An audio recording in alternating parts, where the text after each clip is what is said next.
Agora é o Evangelho eterno, é o Evangelho de nenhuma religião, é o Evangelho de Cristo, Senhor de todos. Como esse texto que você terá aí em Hebreus, no capítulo 1, eu quero que você tenha a Bíblia aberta, ou seu celular, onde quer que você leia a Bíblia, em Hebreus. Leia em Hebreus, no capítulo 1, vai do verso 1 até o capítulo 2, verso 18. E eu quero falar sobre essa pergunta: por que Jesus basta? Por que Jesus basta? Na realidade, essa era a pergunta que o escritor de Hebreus estava respondendo. Porque esses hebreus aos quais ele destina essa epístola, esses hebreus eram crentes voltando atrás. Eram pessoas que tinham se convertido ao Evangelho e, depois de algum tempo, estavam fazendo um retrocesso, um moonwalking na direção do judaísmo outra vez. E Jesus estava sendo relativizado por causa disso. Eles achavam que Jesus era muito pouco e que Jesus precisava de toda a substância ritual, legal, repetitiva, condenatória, sentenciosa do Velho Testamento e da cultura judaica cheia de ascetismo, de controles, de dominações, de hierarquias de poder espiritual. E eles estavam voltando para isso, para os sacrifícios, para a imolação de animais, para todas as coisas vencidas, ultrapassadas, caducas, obsoletas, que tinham ficado definitivamente acabadas, excluídas e exterminadas, por assim dizer, vencidas é a palavra, na cruz, por Jesus, que rasgou o escrito de dívida que havia contra nós e que constava de todas as ordenanças da lei e que nos era impossível obedecer por fora, no comportamento, e por dentro, nos pensamentos e nas emoções e nos sentimentos, onde era impossível. E, por causa disso, todos estavam condenados, porque quem dizia que a salvação vinha pela prática e pela obediência à lei de Moisés, tinha que constatar que, no máximo, conseguiria ser um robô de obediências exteriores da prática comportamental da lei. Mas no coração ele matava de ódio, ele adulterava de cobiça, ele roubava de desejo, ele mentia contra o próximo, postos no coração, desejar o mal, não falava com a boca, mas desejava com o coração, não honrava pai e mãe, desviava-se do pai e da mãe e do amor que deveria ter. Na realidade, vivia de engano, de demonstrações, de aparências, de expressões de visibilização para serem contabilizadas pelos outros. Mas no coração,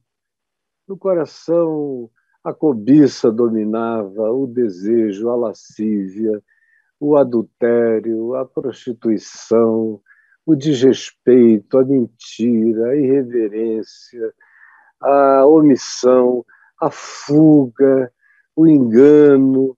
Todas essas coisas que a gente faz sozinho, ou que faz quando ninguém está vendo, e que são transgressões as mais importantes da lei da vida, nessas se tropeça.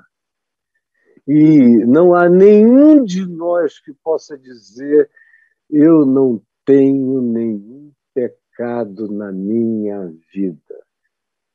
Mesmo o fariseu mais hipócrita no comportamentalismo externo, dentro ele carrega, como Jesus disse, rapina, sujidades, putrefação, o cheiro ruim do que ele guarda, o hálito putrefato dos enganos acumulados no coração. E é isso que o escritor de Hebreus está dizendo. Vocês estão me perguntando se Jesus basta? E estão me dizendo que não basta? Que é por isso que vocês voltaram para o Velho Testamento? Voltaram para as bandeiras de Israel? Voltaram para o shofar? Voltaram para Moisés? Voltaram para as minúcias de uma legislação impossível por fora e por dentro, e que só torna vocês piores, porque quanto mais vocês mentem acerca do que não conseguem realizar no coração, piores vocês ficam, mais mentirosos, mais cretinos, mais filhos da mãe, mais completamente disfarçados, mais inimigos da verdade, mais gente do disfarce, da aparência, do faz de conta, do engano deliberado, e o coração de vocês vai ficando feio, e o caráter de vocês vai se tornando amorfo, o interior de vocês perde o conteúdo, vocês viram pasta. Quanto mais vocês tentam viver essa lei, pior vocês se tornam. Acabam virando mentirosos, como Jesus disse em João 8, mentirosos filhos do diabo, ou em Mateus 23, mentirosos, hipócritas, raça de víboras, filhos do diabo, que vive do engano e da mentira. Então, Jesus é bastante? A resposta que eles estavam dando era não, a gente precisa de outras coisas. Assim como entre nós, já faz tempo que Jesus não é bastante. Quando eu me converti, para a maioria, Jesus ainda parecia ser o bastante. Alguns 10 anos depois já começava a não ser. 20 anos depois já não era. Hoje em dia, Jesus já não tem mais nada a ver. É só o nome que entra nas conversas, nas saudações, mas o conteúdo da vontade dele, da mente dele, do desejo dele, do mandamento dele, que é amor, não está presente em nenhum de nós. A gente vive da mecânica da religião e dos seus dogmas e das suas doutrinas e sistematizações, mas não da essência, não do amor a Deus, não da fé genuína, não da entrega de vontade de andar após Cristo, de estar nele, de viver com ele, de segui-lo não como quem vai bem atrás, mas como quem vai par e passo, andando com ele, olhando, seguindo, tendo nele aquele para quem eu olho, como diz aqui Hebreus, e que é o autor e o consumador da minha fé, é o absoluto, absoluto, que completa tudo, que preenche tudo. Bom, o capítulo 1 começa dizendo como Jesus é o absoluto como palavra de Deus. Deus falou muitas vezes, ele diz, pelos pais, aos nossos pais, aos patriarcas, ao povo que veio antes desses dias aqui do escritor de Hebreus, que foi antes dos anos 70 da nossa era, falou aos profetas, falou de muitos modos aos povos antigos, às pessoas da antiguidade, mas ele diz agora, no entanto, ele falou pelo Filho, ele falou pela manifestação do Filho, que é Cristo Jesus, a quem ele constituiu o herdeiro de todas as coisas, pelo qual ele fez o universo. Ele é o resplendor da glória, ele é a expressão exata do ser de Deus, sustentando, Jesus sustentando todas as coisas pela palavra do seu poder. É a palavra dele que energiza todos os cosmos, todos os universos. Essa palavra da ressurreição e da vida, essa palavra que diz ao morto putrefato, vem para fora e ele vem. Essa palavra que abre olhos, essa palavra que traz a luz, essa palavra que diz haja luz e houve luz e há luz. Ele que é a expressão exata do ser de Deus e que sustenta as coisas, todas as coisas, pela palavra do seu poder, depois de ter feito a purificação dos pecados da cruz. Purificou todos os pecados do mundo. Assentou-se à direita da majestade nas alturas, tendo se tornado tão superior aos anjos, aos arcanjos, aos principados, às potestades, às civilizações extraterrestres, aos poderes, aos tronos, às soberanias universais, às camadas e às federações civilizatórias do universo inteiro. Tudo isso ficou posto sob os seus pés. Assim como ele herdou um nome mais excelente de obediência do que qualquer outro nome dado na terra, nos céus, debaixo da terra, entre qualquer criatura consciente do universo. O nome dele está acima de todo nome. É por isso que Jesus basta, você me entendeu? Jesus basta. É a primeira resposta do escritor da carta aos Hebreus. Jesus basta. A primeira razão pela qual ele basta é essa. Ele é a palavra absoluta. O resto dava dicas, indicações. Eram profecias, eram metáforas, eram simbolizações, eram arquétipos, eram tipos, mas não passavam disso. Não passavam de arquetipias e de simbolismos. Jesus é a encarnação, é a manifestação. Moisés é o rei dos símbolos. Jesus é o rei da encarnação, é o rei dos reis, é o rei da expressão, é a palavra encarnada de Deus, a palavra que fez surgir todas as coisas e que mantém toda a existência universal. Ele basta? Ou você precisa de alguma legislação secundária de apoio? De algum ritozinho de qualquer natureza?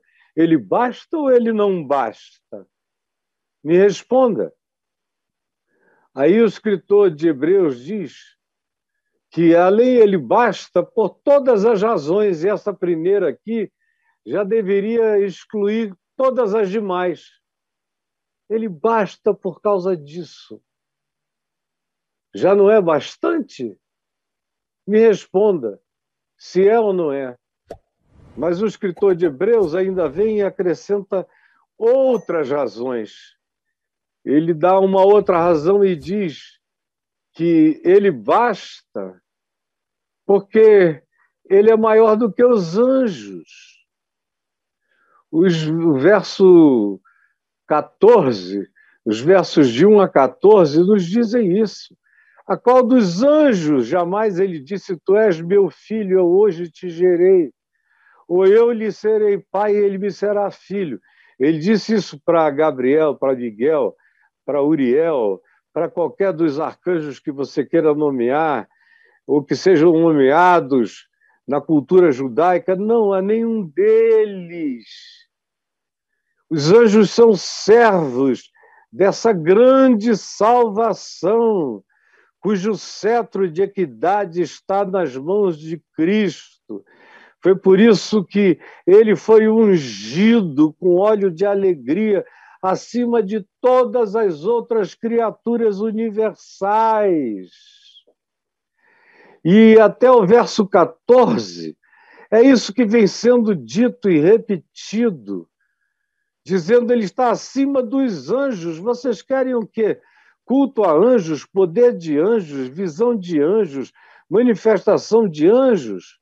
Os anjos, porventura, não são eles apenas espíritos, ministradores, enviados para o serviço a favor dos que hão de herdar a salvação gratuita, realizada e consumada por Jesus? Está acima de todo principado, potestade e poder. Aí ele diz outra razão.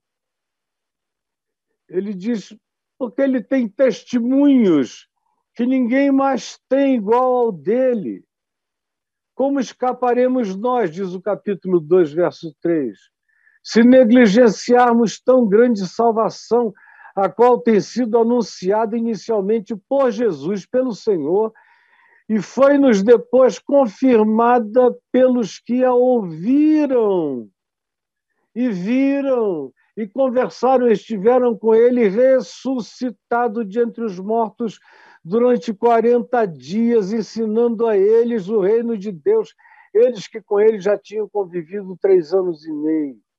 Assim, desse modo, dando Deus testemunho, juntamente com eles, por sinais, prodígios e vários milagres, e por distribuições dos dons do Espírito Santo sobre todo aquele que invoca o seu nome, segundo a sua vontade. Então, a segunda razão, porque ele é maior e porque ele basta, é porque ele tem um testemunho que ninguém nunca teve. Nem anjos, nem homens, nem Moisés, nem os profetas, ninguém teve esse testemunho que diz: esse é o meu filho amado em quem eu gargalho, em quem eu tenho todo o meu prazer, toda a minha alegria. Toda a minha alegria vem dele, desse que tem prazer na vida, como nenhum outro na existência. A terceira razão, porque Jesus basta, está dita aqui entre os versos 5 e 8 do capítulo 2. É porque ele recebeu a sujeição de todas as coisas presentes e de todas as coisas por virem. Estão todas já debaixo dos seus pés. Como nos diz aqui, do verso 5 em diante, pois não foi a anjos, nem a civilizações angelicais ou extraterrenas, que ele sujeitou o mundo que virá, que há de vir, sobre o qual estamos falando. Antes, alguém em certo lugar deu pleno testemunho disso, dizendo que é o homem que dele te lembres e o filho do homem que o visites. No entanto, tu o fizeste por um pouco menor do que os anjos, porém, de glória e de honra tu o coroaste e o constituíste sobre todas as obras das tuas mãos. Todas as coisas estão, portanto, sujeitas debaixo dos seus pés. Ele se encarnou homem, mas foi posto acima de todas as coisas, acima de todos os anjos. Ora, desde que ele sujeitou todas as coisas a Jesus, nada, você entendeu? Absolutamente nada ele deixou fora do seu domínio nada. Todas as coisas do universo podem aparecer, como Paulo disse, anjos, demônios, isso, aquilo, tal, tal, até qualquer criatura cósmica universal está sob esse domínio. Agora, porém, ainda não vemos, ainda não enxergamos, ainda não discernimos todas as coisas que já estão sujeitas a ele, mas já estão sujeitas a ele. Todas essas coisas já estão sujeitas a ele. Porque Jesus basta, o escritor de Hebreus diz, por causa da solidariedade da cruz. Olha o verso 8, na parte final, quando diz, desde que sujeitou todas as coisas, nada deixou fora do seu domínio. Embora agora a gente ainda não veja tudo que está sujeito a ele, mas através do seu sofrimento, tendo sido feito menor que anjos, na cruz, como homem, Jesus, por causa da cruz, por causa da morte, foi coroado de glória e de honra, para que a graça de Deus, o favor imerecido, fosse provado por ele, pela graça de Deus, ele provasse a morte por todo homem, por todo, não por alguns eleitos, mas por todo homem, por causa da graça de Deus, pela graça de Deus, ele provasse a morte por mim, por você, por todos nós, por todos os homens, porque à cruz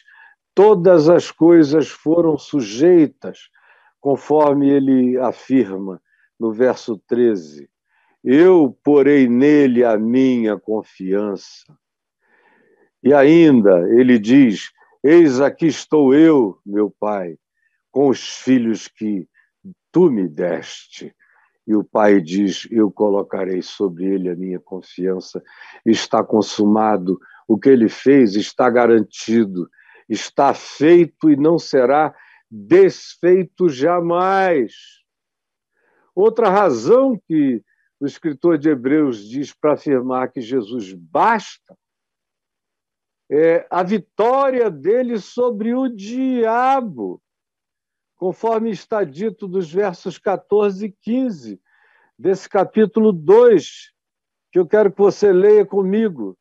Visto, pois, que os filhos têm participação comum de carne e sangue, de DNA, na herança dos pais, destes também ele, Jesus, igualmente participou com o DNA divino e com o DNA humano, com ambos os DNAs, o DNA celestial e o DNA terreno.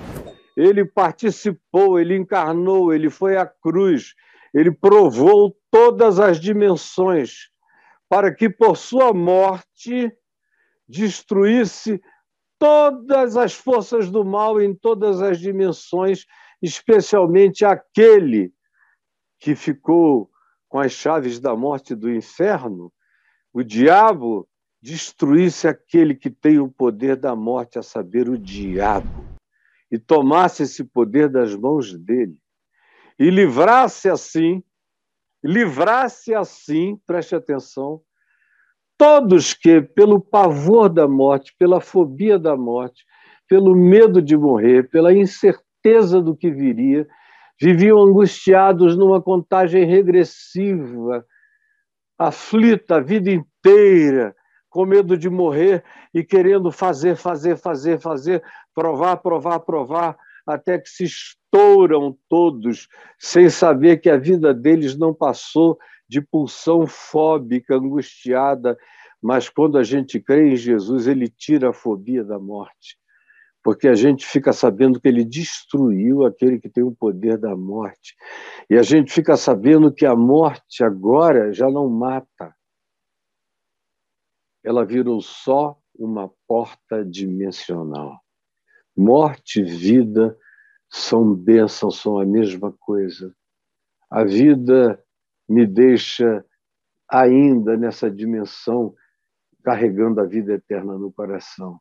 E a morte é um portal para eu entrar na vida absoluta, de modo que a morte foi morta e foi ungida, e a morte foi abençoada, e a morte já não mata, e a morte agora só é a transição para a dimensão eterna, porque ele destruiu aquele que tem o poder da morte, a saber, o próprio diabo.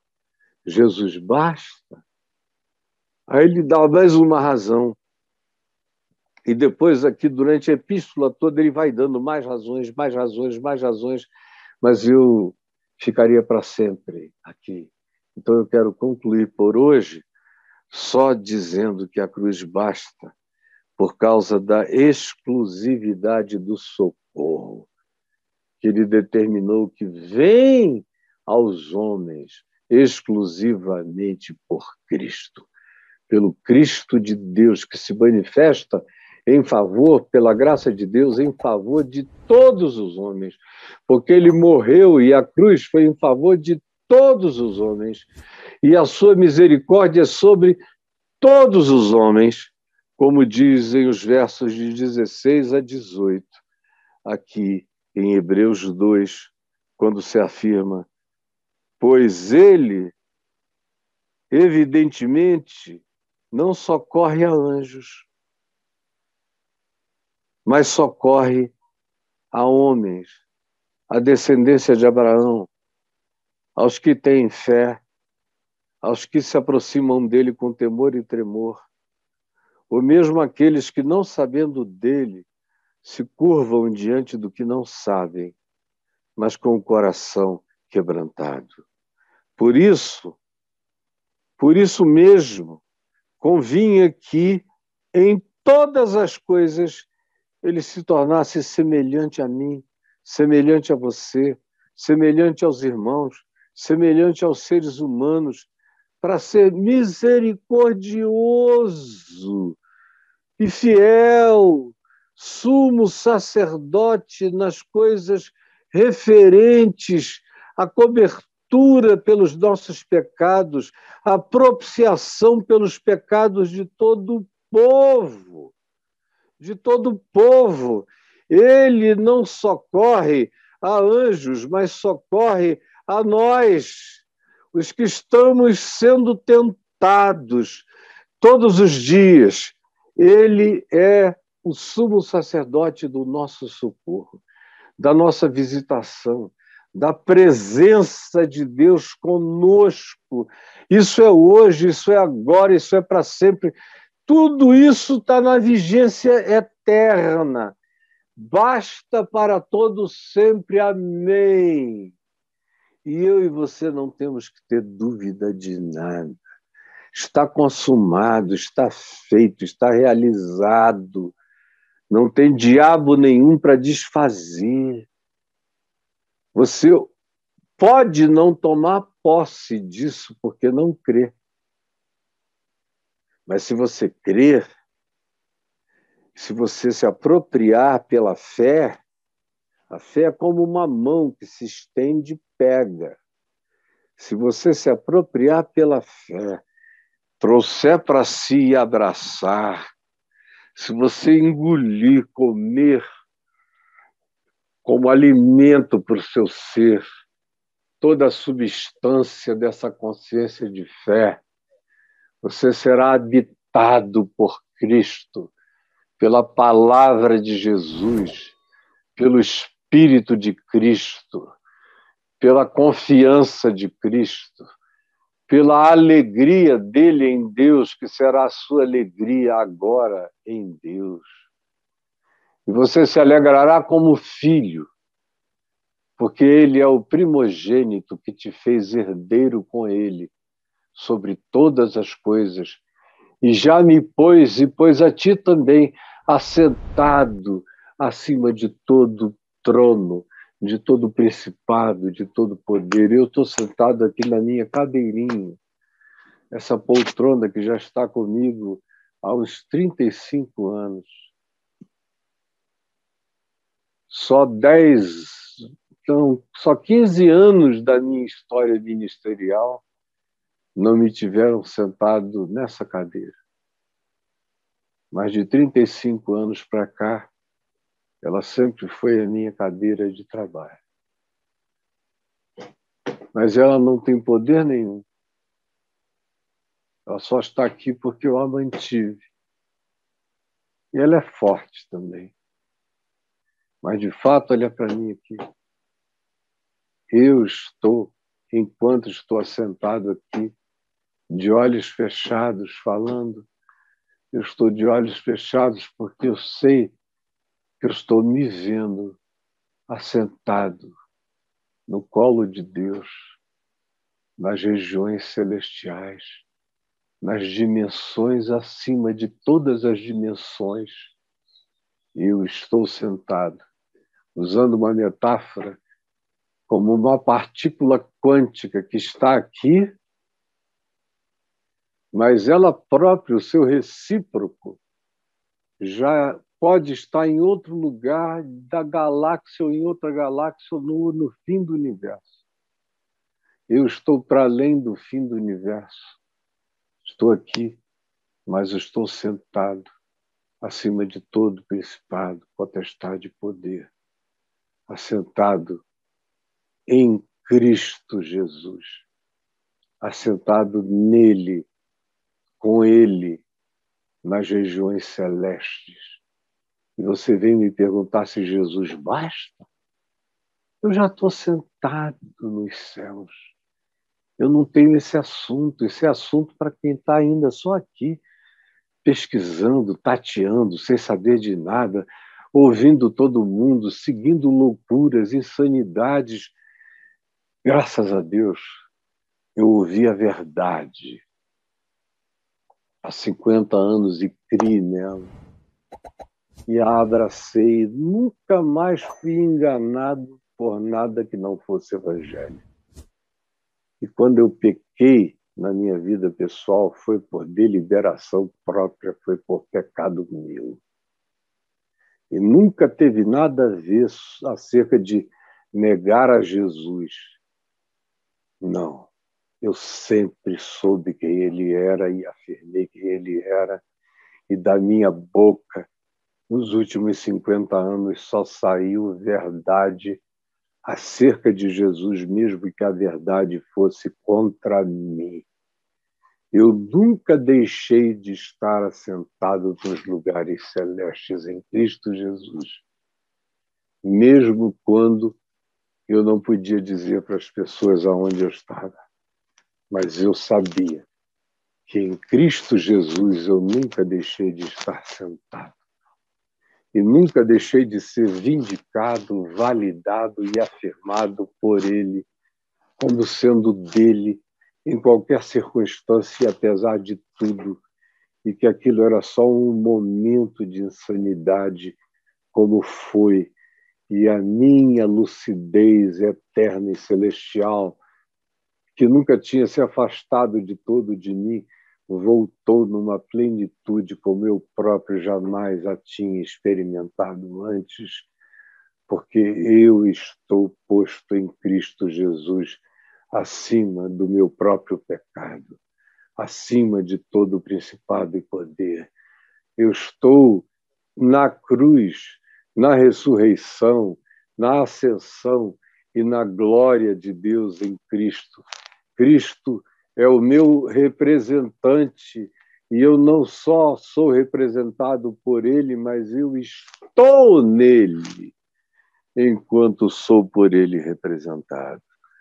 Jesus, permite que algum aqui me ouvindo, tenha entendido, tenha crido e tenha se apropriado para que haja cura em todas as dimensões.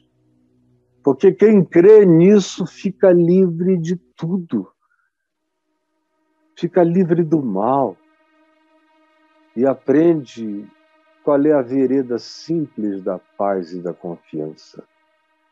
Eu te peço que o Espírito Santo realize o que eu não consigo realizar. E semeie e frutifique essa palavra no coração de alguns, ou pela tua graça, quem sabe, no coração de muitos. É o que eu te imploro, em nome de Jesus. Amém e amém.